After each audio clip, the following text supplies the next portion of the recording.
Getting back to the idea of Satan, Shaitan, the devil. The definition of conquest is the subjugation and assumption of control of a place or people by use of military force. Prior to the advent of Christianity and Islam, the devil as a fallen angel sent to challenge people and then oversee their souls in hell did not exist. Right before the Muslim conquest of Iran and later North Africa, those regions had set up wealthy kingdoms. They had cultures and flourishing cities where they practiced their ancient ways. For the most part, it was convert to Islam or die for most Persians or Iranians and other people in what we now refer to as the Middle East, and forced enslavement for North Africans during the trans-Saharan slave trade. They either were forced into slavery or deposed out of Egypt and into Sudan, Somalia, and Ethiopia, where they were also enslaved in their home territories. In the 6th century, Christianity took a back seat for many years as Islam spread through North Africa and seeped into West Africa almost a century later, replacing Christianity and the ancient religions as the growing majority throughout Egypt, Ethiopia, Sudan, the Mandan-speaking nations in West Africa, and many more. The Holy Roman Empire by the 6th century or 500 AD and on was in ruins, and they were fighting to regain most of the control in Europe, which they had lost to pagan warlords, and there was no chance of regaining control in Africa since Muslims had already asserted power and control. Catholic missionaries were sent into Europe to reconvert the population from the top down, meaning they targeted nobility and then used the nobility to convert their subjects back to Christianity. The same was true in the case of the transatlantic slave trade almost 1,000 years after the fall of Christianity in Europe. Prior to kidnapping African people from the land, Europeans entered as missionaries, where they set up centers and preached the gospel, teaching at length about the divinity of God and the evil of Satan, which the people of those lands had no concept of in the way that it was being taught to them by Europeans.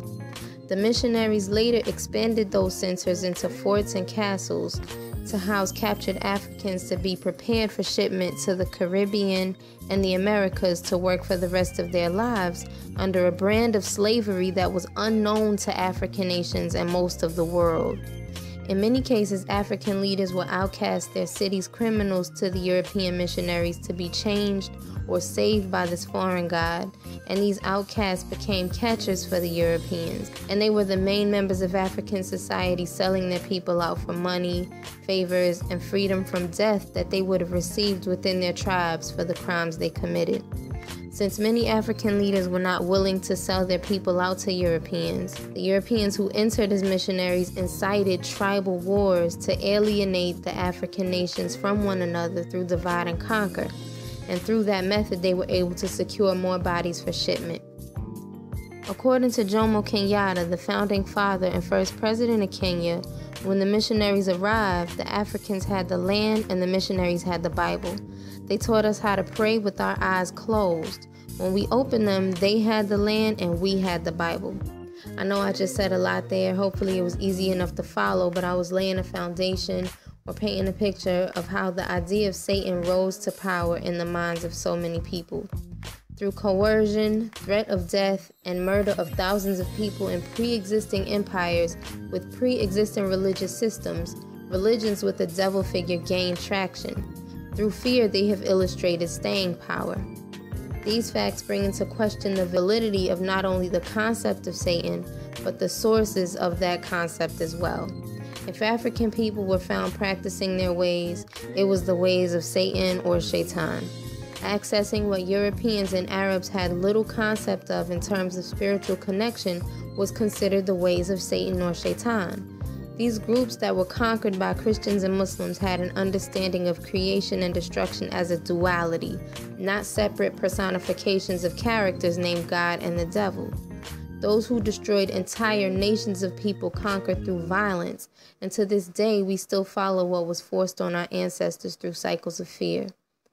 What European slave masters referred to as evil or the work of the devil included calling on forces other than the person of Jesus, using fire for conjure, using roots and powders to poison them for their treatment of us, and gathering together to plot an overthrow of a maniacal order. These offenses were punishable by death. Imagine what twisted reality an oppressor creates where he doesn't believe he reserves the right to have justice served to him.